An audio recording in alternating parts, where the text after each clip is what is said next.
Hello, this is Diane Myers from Texas Women's University, and today we'll be talking about PBIS in the classroom, interaction. Interaction can be defined as teachers actively engaging their students in instruction. Remember, quality teaching and student behavior go hand in hand. You simply cannot have one without the other.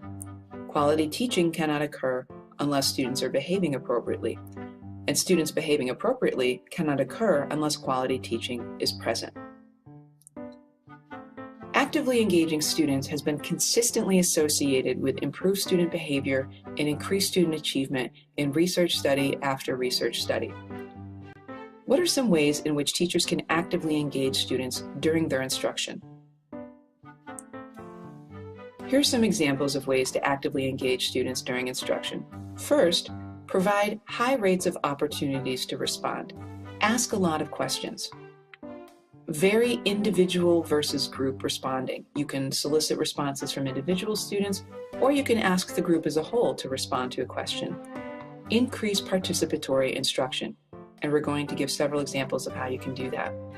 But make sure that students have a lot of opportunities to answer questions. This way they stay engaged in the instruction, they feel successful because they're participating frequently and getting a lot of feedback. Consider observable ways to engage your students. This could look like written responses from students, writing on individual whiteboards if you have those available to you, choral responding where you ask a question of the whole class and expect a yes or no response, or maybe you ask them to give you some academic information as a group. You could use gestures like a thumbs up or thumbs down to indicate whether they agree or disagree with a question, or you could have them raise hands to indicate an answer. What are some other ways you could engage students that are observable and measurable? Here are some examples of other ways to actively engage students. You could consider giving them exit tickets at the end of class where they share something that they've learned during the day. You could use a think, pair, share technique where students think about a response, work with somebody else, and then share their partner's response with the rest of the class. You could use physical movement to show response. For example, each corner of your classroom could be assigned with a different potential answer, and students could get up out of their seats and move to the corner that is aligned with the answer they think is correct. You could use interactive whiteboards if you have those available to you. And you can also use online feedback applications, including applications like SurveyMonkey or Kahoot, which is a game-based digital learning platform. A lot of students enjoy using technology, and this is a way to incorporate it into your instruction effectively. You can incorporate students' interests into lessons. Some teachers give their students a survey of their favorite movies, TV shows, books, and music, and then use that information when they're designing examples for the class or when they're thinking about other activities for class. You can offer students choice whenever possible. If it's not going to interfere with the content or delivery of your instruction, you could consider allowing students to choose which activity they want to complete first, or choose the manner in which they want to complete the activity. Think about any potential issues with your instruction proactively and take those issues into account when you're planning your lessons. For example, if you know some of your students struggle with working in groups and group work is a part of your lesson, think about incorporating a mini lesson on how to work in groups appropriately. Think about allowing students to select group members if that might be helpful, or think about giving students the choice of if they want to work in groups or if they prefer to work alone. Which aspects of teachers' instruction influences students' behavior? The correct answer is all of them.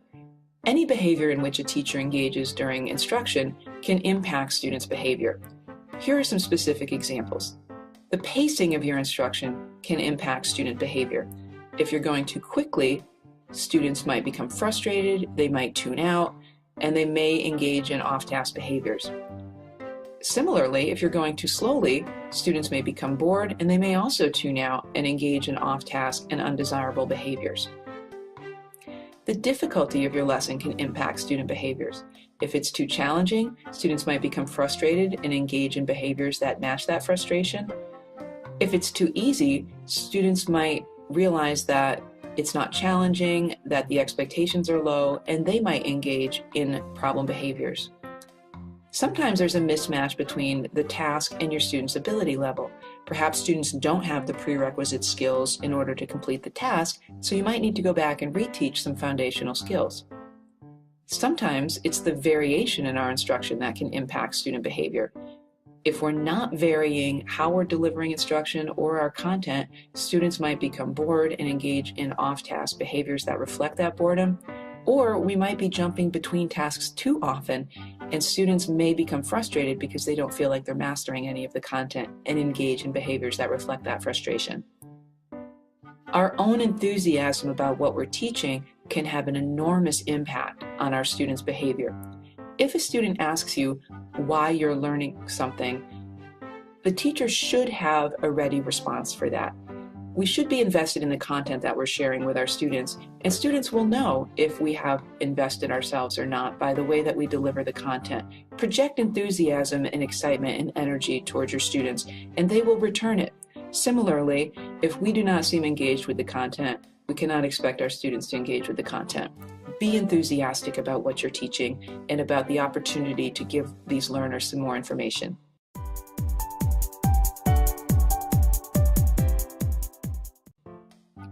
If there are behavior problems in your class, always investigate academic connections first. As teachers, we are easily able to change our instruction because we have a lot of experience in planning instruction. So if there are behavior problems in the class, the first and simplest way to think about them is in terms of our instruction and how our instruction might be impacting our students' behavior. One aspect of lesson planning that can really impact student behavior is thinking about our task dimensions, and we should be thinking about these proactively while we're planning our lesson. Let's walk through these. First, we need to think about our students' task history. Is the content we're teaching old, that is, very familiar to students, something that they've done many, many times? Is it kind of familiar, where they've seen it but may not be too fluent with it yet? Or is it brand new? The student's task history might very much impact how they respond and how they behave during your instruction. If it's very familiar to them, they might be bored and disinterested. If it's brand new, it could potentially be frustrating and confusing, so we need to make sure we're scaffolding their learning. Task response form is another thing we can think about while planning our lesson. How are we asking students to respond? Are we giving them a dichotomous choice, either yes or no? Is it choice, where they can choose from a variety of options? Or do they need to produce the information? For example, if we were working on state capitals with our students, we could say, is the capital of Texas Austin? Or if we wanted to give students a choice, we could say, is the capital of Texas Houston, Dallas, San Antonio, or Austin? If we wanted students to produce the answer, we would say, what is the capital of Texas? Some students might find production frustrating as it requires more knowledge from students, but how students perceive task dimensions depends entirely upon the student, not upon the teacher. For example, college students often quiver at the thought of a true or false test if there are no other options for task response form. Many of them would rather have a production response form where they can write essays. Another task dimension that can impact student behavior is the modality of the task. Are we asking students to respond to the task orally? Are we asking them to give some kind of motor response like thumbs up or thumbs down? Or are we asking them for a written response? Again, depending on our individual students, task modalities can impact student behavior differently. Some students are uncomfortable talking in front of a group and may have challenging behavior if we ask for oral responses. Some students are not good writers and might engage in some problem behaviors if we ask them to do too many written tasks. The task complexity can certainly impact student behavior.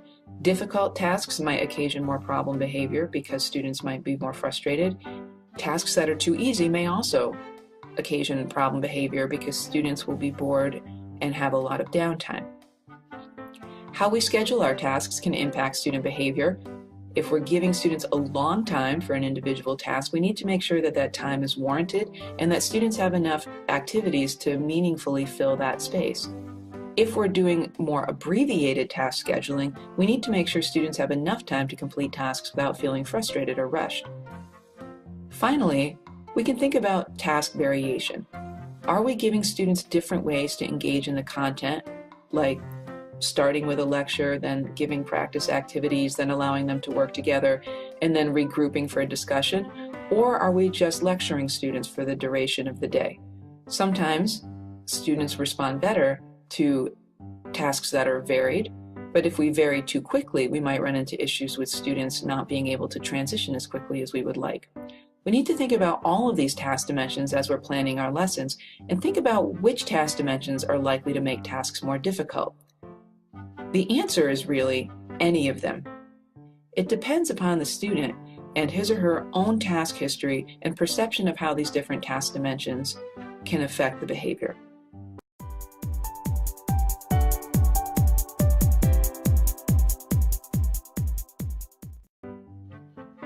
If you would like some more information, please refer to the Student Services intranet website listed here or consult with members of your campus PBIS team. Thank you.